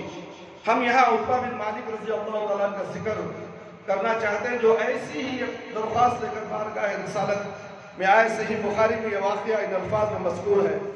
میرے بھائی میرے دوست, احادیث کا مطالعہ کیجئے, احادیث کو بغور سننے کی کوشش کیجئے تاکہ آپ کا ایمان مضبوط ہو, آپ کے جسم میں حرارت ہو, آپ کی روح کو سکون پہنچے اور آپ جنت میں جانے والے بن جاؤ. محمود بن ربیع انصاری رضی اللہ عنہ سے روایت ہے, عثمان بن مالک رضی اللہ عنہ رسول اللہ صلی اللہ علیہ وسلم کے ان انصاری صحابہ سے ہیں جو شریک بدر تھے اور رسول اللہ صلی اللہ علیہ وسلم کے پاس حاضر عرض کیا, یا رسول اللہ صلی اللہ علیہ وسلم میری بینائی خراب ہو گئی ہے, میرے آنکھوں کی روشنی خراب ہو گئی ہے اور میں اپنی قوم کو نماز پڑھاتا ہوں, لیکن بارش کی وجہ سے جب وہ نالا بہنے لگتا ہے جو میرے اور ان کے درمیان ہے تو میں نماز پڑھانے کے لیے مسجد میں نہیں آ سکتا. اس لیے میں چاہتا ہوں کہ آپ میرے ہاں تشریف لائیں اور میرے گھر میں کسی جگہ نماز پڑھیں تاکہ میں اس جگہ کو جائے نماز قرار دے لوں. تو راوی کہتے ہیں کہ ان سے رسول اللہ صلی اللہ علیہ وسلم نے فرمایا میں انشاءاللہ جلد ہی ایسا کروں گا. عتبہ رضی اللہ عنہ کہتے ہیں کہ رسول اللہ صلی اللہ علیہ وسلم ابو بکر رضی اللہ عنہ میرے گھر تشریف لائے. رسول اللہ صلی اللہ علیہ وسلم نے اندر آنے کی اجازت طلب کی. یاد رکھو پیارے نبی صلی اللہ علیہ وسلم کسی کے گھر میں جاتے تو اجازت, مگر ہم ہیں کہ دھڑام سے گھروں میں گھس جاتے ہیں. اور سب سے پہلے ہمارا شیطان جو سود کو سنگا کا لیڈر ہے بغیر بولے کے گھر میں گھس جاتا ہے اور کچن میں چلے جاتا ہے. جی کہاں یہ پیسے دے دی تمہیں, وہ عورت گھر میں پکاتی ہوتی ہے, حال میں دکھی نہیں, سیدھا کچن میں جاتا ہے. کون؟ یہ خبیث سود خور. ایک عام آدمی کو بھی گھر میں جائے تو باہر سے آواز لگائیں, ہے کوئی گھر میں, فلانا نام اپنا بتائیں میں آیا ہوں. 3 بار نام پکارے بلائیں, اگر اندر سے جواب نہیں آیا تو خاموش رہ جائیں. شکوا کرتے ہوئے کیا جی اندر ہم کو چلے جائے جواب در آدمی, یہ سب بولنے کی ضرورت نہیں میرے بھائی.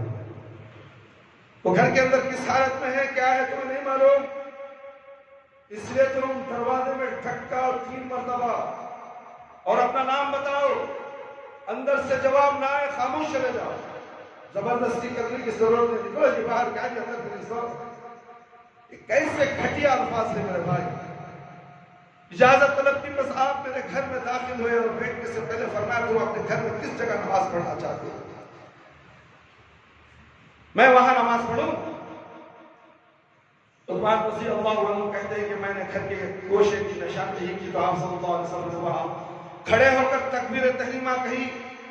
ہم بھی نصف بستہ ہو کر, سب بستہ ہو کر آپ کے پیچھے کھڑے ہو گئے. آپ صلی اللہ علیہ وسلم نے 2 رکعت نماز پڑھی, اس کے بعد سلام پھیر دیا. پھر ہم نے آپ صلی اللہ علیہ وسلم کے کچھ حلیم تیار کر کے آپ کو روک لیا. اس کے بعد اہل محلہ میں کئی آدمی گھر میں آ کر جمع ہو گئے. ان میں سے ایک شخص کہنے لگا مالک بن دخیش یا دخشن کہاں ہے. کسی نے کہا وہ تو منافق ہے, اللہ اور اس کے رسول سے محبت نہیں رکھتا. دیکھو اللہ اور اللہ کے رسول سے محبت نہیں رکھنے والے کو کیا کہا جا رہا ہے, منافق. تب رسول اللہ صلی اللہ علیہ وسلم نے فرمایا وہ خالص اللہ کی خوشنودی کے لیے لا الہ الا اللہ کہتا ہے اگر خالص کہتا ہے دل سے نہیں زبان سے کہتا ہے تو یہ منافق ہے. دل سے اخلاص کے ساتھ اگر لا الہ الا اللہ کہے اس پر عمل کرتا رہے تو کبھی منافق نہیں ہوگا. تو لا الہ الا اللہ کا معنی معلوم نہیں. لا الہ کہنے کے بعد خبروں کی بھی زیارت کرتا ہے, خبروں کے پاس بھی جاتا ہے, منتیں مانگتا ہے, مرادیں پوری کرتا ہے, تو اسے لا الہ الا اللہ کا معنی معلوم ہے. لا الہ الا اللہ کیا ہے نہیں معلوم, زبان سے کہہ دیا لا الہ تو کیا حاصل, دل و زبان کفر میں ڈوبی ہوئی. میرے بھائی محمد رسول اللہ اس کے بعد ہے. محمد رسول اللہ صلی اللہ علیہ وسلم جو پیغام پہنچا ہے اس پر عمل کرو. لا الہ الا اللہ کیا ہے, لا کے معنی نہیں, اللہ کے سوا کوئی معبود برحق نہیں. تم اللہ کے سوا کوئی معبود برحق نہیں کہتے ہو, پھر جا کے درگاہ میں سر جھکاتے ہو, منتیں مرادیں مانگتے ہو, خبر سے مردے کے پاس 9 من مٹی میں سویا ہوا یہ مردہ کچھ سن کر نہیں سکتا, یہ اللہ کا محتاج ہے. اس محتاج کے پاس تم حاجت لے کر جاتے ہو. کیسے تم مسلمان ہو؟ گھر کے گوشے کی نشانی کی تو نماز پڑھایا. میرے بھائی میرے دوست, لا الہ الا اللہ وہ شخص بولا اللہ اور اس کے رسول ہی خوب جانتے ہیں. بظاہر تو ہم اس کا رخ اور اس کے خیر خواہی منافقین کے حق میں دیکھتے ہیں. اس پر رسول اللہ صلی اللہ علیہ وسلم نے فرمایا اللہ تعالیٰ نے اس شخص پر آگ کو حرام کر دیا جو لا الہ الا اللہ کہہ دے, بشرط ہے کہ اس سے اللہ کی رضامندی مقصود ہے. مذکورہ حدیث میں ہمارے لیے بہت سے اسباب موجود ہیں. آج کے خطبے میں ہم نے بہت سے اسباب صحابہ رضی اللہ عنہم کے طرز عمل سے بتائے ہیں. معلم کو اپنے شاگرد کے گھر میں بھی اجازت لے کر داخل ہونا چاہیے.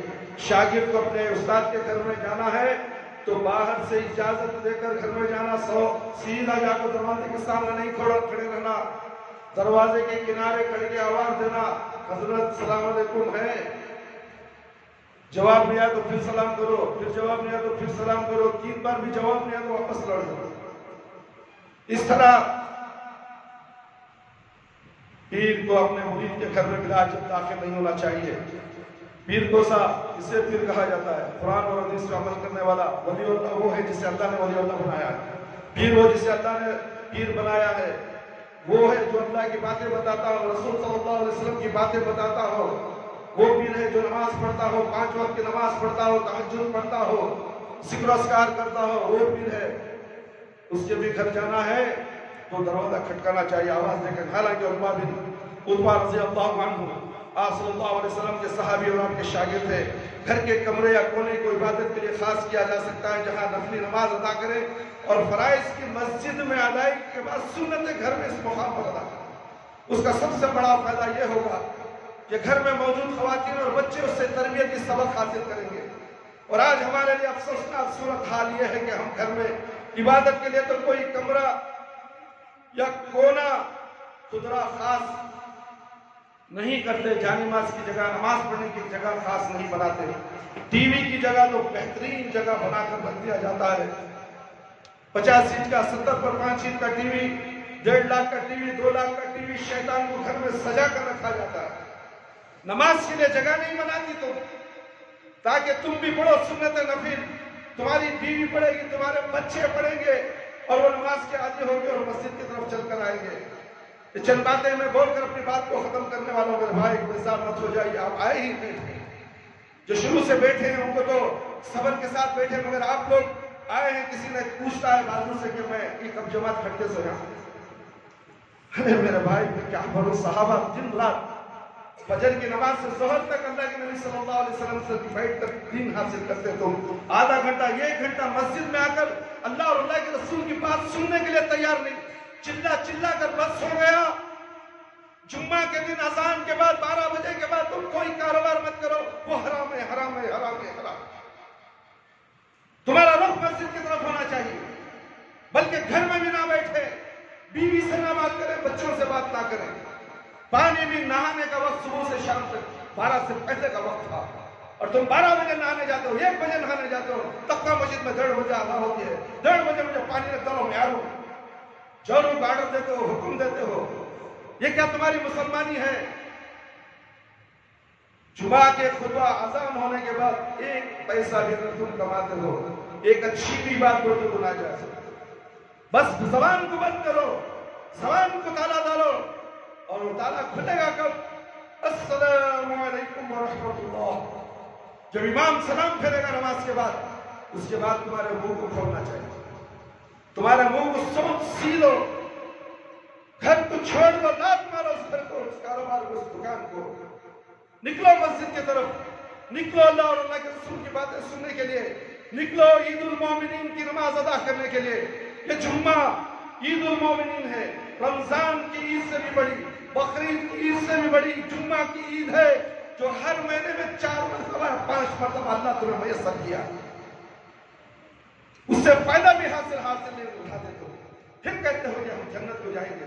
جنت کسی کے باپ کی جاگیر نہیں، ایسے ہی مل جائے۔ قرآن اور حدیث پر چلنا کانٹوں کی سیٹ پر چلنے کے برابر ہے، ادھر بھی کانٹے، ادھر بھی کانٹے، نیچے بھی کانٹے، اوپر بھی کانٹے، اپنے آپ کو زخم سے بچا کر نکل جاؤ صراط مستقیم پر۔ میرے بھائی میرے دوست، آج ہمارے لیے افسوس صورتحال یہ ہے کہ ہم گھروں میں عبادت کے لیے تو کوئی کمرہ خاص نہیں کرتے، لیکن شیطانی حالات کے لیے ضرور گھر میں اسی جگہ کا اہتمام کرتے ہیں، سب بیٹھ کے شیطانی کھیل سے لطف اندوز ہو کے۔ شیطانی کھیل کا ایک کرکٹ بھی ہے، جوا کھیلا جاتا ہے اس کے اندر، اور تم گھر میں بیوی بچوں کے ساتھ دوست احباب کو ملا کر بے پردگی سے گھر میں بٹا کر اپنے چوروں کو بیوی کو کہتے ہیں پھال بناؤ۔ آج انڈیا پاکستان کی میچ ہے، آج T20 کا زبردست مقابلہ ہے، پھال بناؤ، گرم گرم روٹیاں بناؤ۔ میرے دوست احباب آئے ہیں اور بے شرم کے گھر میں اس کی بیوی بغیر پردے کے آ کر دسترخوان سجائے گی، اور یہ بے پردہ کرنے والا یہ شیطان دیوس دیکھتا ہے حرام اور بیوی کو کہتا ہے حرام کرنے والوں کو کھانا کھلاؤ، پانی پلاؤ، اور بے پردہ ہو اس کے سامنے۔ تمہارے بھائی کے جیسا کی ہو، تمہارے ماموں کے جیسا، ارے ماموں تو نہیں، تیرا سگا بھائی تو نہیں، یہ جیسا ایسا تم نے شیطان کے الفاظ لگا لیے ہو۔ کیسے شیطانی کھیل سے لطف اندوز ہو سکتے ہیں؟ کبھی مسلمانوں کے گھروں میں قرآن کی آواز، تلاوت کی آواز گونجا کرتی تھی، اور رات کی تاریکیوں میں وہ آہوں اور سسکیوں سے معمور ہوتے، رات کے اندھیرے میں اٹھ کر روتے تھے، سسکیاں نکلتی تھی، سینے سے آوازیں نکلتی تھی، رونے کی آواز کہیں ایسا نہیں ہو کہ کسی کا انتقال ہو گیا ہے، مگر اللہ سے ڈر کر راتوں میں روتے تھے، مگر آج وہ مسلمان کہاں ہے وہ مسلمان؟ جب ہم سے وہ آہ سحرگاہی اور دعائیں نیند شبی چھین گئی تو ہمارے دلوں سے روحانی سکون بھی جاتا رہا۔ کبھی چھوڑی ہوئی محفل بھی یاد آتی ہے راہی کو، کبھی چھوڑی ہوئی محفل بھی یاد آتی ہے راہی کو، کھٹک سی جو سینے میں ہے کہیں غم منزل نہ بن جائے۔ نبی کریم صلی اللہ علیہ وسلم نے کلمہ طیبہ کا اقرار کرنے والے کو منافق کہنے سے روک دیا، اس لیے کہ آپ صلی اللہ علیہ وسلم انسانیت کو ملانے کا درس لے کر آئے تھے۔ آپ صلی اللہ علیہ وسلم نے کافر اور منافق وغیرہ کہنے سے حتی المقدور گریز کیا ہے، اس لیے کہ یہ آپ کی زندگی کا مقصد ہی نہیں تھا۔ آپ صلی اللہ علیہ وسلم لوگوں کے عقائد کی اصلاح کرنے، انہیں آپس میں ملانے اور انسانیت کا درس دینے کے لیے آئے تھے، اور اپنی کوشش جدوجہد کو ان چیزوں پر مرکوز رکھا۔ حیرت ہے ان لوگوں پر جنہوں نے آپ صلی اللہ علیہ وسلم کے طریقے کو چھوڑ کر کفر اور منافقت کے فتووں کو اپنی زندگی کا مقصد بنا رکھا ہے۔ میرے بھائی میرے دوست، آج کے خطبہ جمعے میں جو ہم نے آپ کے سامنے صحابہ رضی اللہ عنہم کے خواہشات کا ذکر مختصر سا کیا ہے، وقت کی کمی، حالات بھی ایسے ہیں کہ اس مسجد میں آپ تمام کا لحاظ رکھتے ہوئے مسجد کی نماز کو تاخیر کیا۔ ایسا بھی تاخیر مت کراؤ کہ عصر کا وقت شروع ہو جائے۔ میرے بھائی، آپ زیادہ سے زیادہ 1:45 تک بھی آ جائے، 2 تک بھی آ جائے، 1:30 بجے 2:30 بجے برابر نماز کھڑی جائے گی، مگر آپ لوگ آتے نماز کے وقت کو اور تاخیر کرا دیتے ہیں۔ آپ کا لحاظ جب مسجد کرتی ہے تو آپ بھی مسجد کا لحاظ کیجئے۔ اللہ کے رسول سے ڈریے، اللہ سے ڈریے، اللہ کے رسول کے احکامات پر عمل پیدا ہونے کی کوشش کیجئے۔ باتیں بہت ہیں اور بھی ہیں انشاءاللہ، اسی طرز عمل پر صحابہ کرام رضی اللہ عنہم کے طرز عمل کی باتیں اور بھی کیا کیا ہیں. بہت سے چیزیں تمہیں سنے نہیں ہوگے, تمہیں ملا مولویوں نے بتایا نہیں ہوگا, پیر و مرشد نے تمہیں بتایا نہیں ہوگا. جنت کو جانے کا راستہ کیسا ہے, کیسا جائے, کیا جائے, یہ ملا مولوی پیر و مرشد تمہیں نہیں بتاتے. بس اپنی جھولی بھرنے کی فکر میں رہتے ہیں. یہ ڈاکو ہیں, تمہاری جیبوں میں ڈاکہ ڈالتے ہیں. ایسے ڈاکوؤں سے بچ کر رہو. جڑو تو قرآن اور حدیث کی باتیں بتانے والے معلم کے ساتھ جڑو. قرآن اور حدیث کی باتیں کرنے والے خطیب کے جمعہ کے خطبے میں آ کر بیٹھو, جو قال اللہ تعالیٰ قال اللہ رسول اللہ صلی اللہ علیہ وسلم کا درس دیتا ہو. خطبے میں کسی قسم کی بےہودہ باتیں نہ ہو. اللہ اور اللہ کے رسول صلی اللہ علیہ وسلم, صحابہ کرام کا طرز عمل جو تمہیں جنت میں لے جانے والا ہے, اگر وہ بتاتا ہے تو اس کا قدر کرو, اس کی قدر کرو, اس مسجد کی قدر کرو, اور اس مسجد کو زیادہ سے زیادہ مصلیوں کو لے کر آؤ, اپنے دوست احباب کو لے کر آؤ. اچھے بیانات سن کر اس سے مستفید ہونے کی کوشش کرو. اور یہ بیانات یوٹیوب کے ذریعے, تعلیمات تقویٰ کے ذریعے یوٹیوب میں ہمارے ڈاؤن لوڈ ہو جاتے ہیں, اور اس کو سبسکرائب کریں اور اس کی بیل کی گھنٹی کو دبائیں, تاکہ وقتیہ طور پر یہ بیانات جو آپ نے سنے نہیں, جو شروع میں بیان ہو گیا, آپ کو اس کا علم نہیں, آپ نے آخری کا بیان سن لیا ہے, کاش کے شروع سے پورا بیان 1 گھنٹے کا سن لیتے. کیا آپ کے پاس رات کو جو کام دھام سے آتے ہیں 1 گھنٹہ بیان سننے کے لیے وقت نہیں ہے, تو پھر اللہ کے پاس تمہارے لیے کہاں سے وقت ہوگا؟ ایک لمحہ بھی اللہ رب العالمین دیر نہیں کریں گے, جہنم میں ڈھکل دیں گے تمہیں.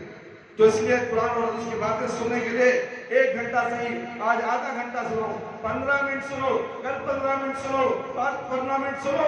جہاں سے تم نے ختم کیا پھر وہاں سے بیان لگا کر سنو. کتنے آسانی آئی. 15 منٹ کا بیان تم نے جو یوٹیوب کے ذریعے سے سنا, اسے ذہن و دماغ میں بٹھا لو اور اس پہ عمل کرنے کی کوشش کرو. اس کے بعد دیکھو تمہاری روح میں کیسی تازگی پیدا ہوتی ہے, تمہارے ایمان میں قوت کیسا پیدا ہوتی ہے, تم کتنے متقی اور پرہیزگار بن سکتے ہو, اور مرو گے تو تمہیں کوئی کسی قسم کا غم نہیں ہوگا. خوشی خوشی لبیک کہو گے فرشتوں سے, اور پیارے فرشتے تمہاری روح آسانی سے قبض کر لیں گے, اور مخمل کے کپڑے میں لے کر 7 آسمان میں جائیں گے. علم میں اللہ رب العالمین پوچھیں گے یہ کون ہے, کہیں گے یہ تیرے نیک بندے ہیں, فلانے ہیں, جاؤ ان کے روح کو علم میں رکھو. اور وہ برا شخص جو دنیا میں نماز بھی نہیں پڑھتا تھا, لا الہ الا اللہ کیا نہیں معلوم, محمد رسول اللہ کیا نہیں معلوم, خطیب کیا ہے نہیں معلوم, اللہ کی باتیں کیا ہے نہیں معلوم, جمعہ کے خطبے نہیں سنتا تھا, واضح نہیں سنتا نہیں تھا, نماز ہی نہیں پڑھتا تھا, ایسے شخص کی روح برے فرشتے, بھیانک فرشتے نکالیں گے. وہ نکالتے ہو اتنا ماریں گے, اتنا پیٹیں گے, تمہاری روح پورے جسم میں گھومتی رہے گی, اور اس کے بعد لوہے کی سلاخوں سے تمہاری روح کو نکالا جائے گا. پھر بدبودار کپڑے کے اندر تمہاری روح کو رکھ کر 7 آسمان پہ لے جائے گا. ہر آسمان میں فرشتے کہیں گے یہ بدبودار روح, یہ بدنصیب روح, یہ منحوس روح کس کی ہے, فلانے کی ہے, فلانے کی ہے. اللہ اکبر. جب 7 آسمان میں لے جایا جائے گا, اللہ رب العالمین کو معلوم ہے کس کی روح ہے. پھر بھی فرشتے سے پوچھیں گے یہ کس کی روح ہے, فرشتے کہیں گے فلانے شخص کی روح ہے. یہ منحوس کی روح کو زمین کے اندر پھنسا دو, 7 زمین کے اندر سجین میں ڈال دو. کیا ہوگا انجام, آخری انجام کی فکر کرو. موت سر پر ہے, آخرت کی زندگی بہت بڑی, ہمیشہ ختم ہونے والی. دنیا کی زندگی ختم ہونے والی ہے, آخری کی زندگی, آخرت کی زندگی ختم نہیں, اس کی تیاری کر دو. اللہ رب العالمین سے دعا ہے کہ اللہ تعالیٰ مجھے اور آپ تمام قرآن اور حدیث کی باتیں سن کر اس میں زیادہ سے زیادہ ہم سب کو عمل کرنے کی توفیق عطا فرمائے. اللہ تعالیٰ میرے اور آپ کے گناہوں کی مغفرت فرما دے. اللہ ہم سب کو 5 وقت نماز پڑھنے والا بنا دے, وقت پر نماز پڑھنے والا بنا دے. ہماری نمازوں کو قبول فرمائے, ہماری جائز دعاؤں کو قبول فرمائے, شرک سے بچا دے, بدعت سے بچا دے. اللہ ہم سب کو صراط مستقیم پر چلا دے. اللہ ہمیں سے جو پریشانی دور فرما دے. ہمیں سے جو بیمار ہیں اللہ ان کی شفا عطا فرما. اللہ جو ہسپتالوں میں زیر علاج ہیں ان کو صحت عطا فرما.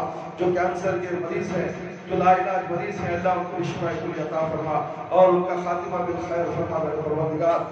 اے اللہ خبر کے عذاب سے بچا دے, جہنم کی آگ سے بچا دے, خبر کے سوالات بالکل آسان فرما دے, خبر کی تاریکی کو روشن بدل دے, میدان حشر اور رسوائی سے بچا دے. اللہ ہمیں موت ہے تو ایمان کی حالت میں موت ہے.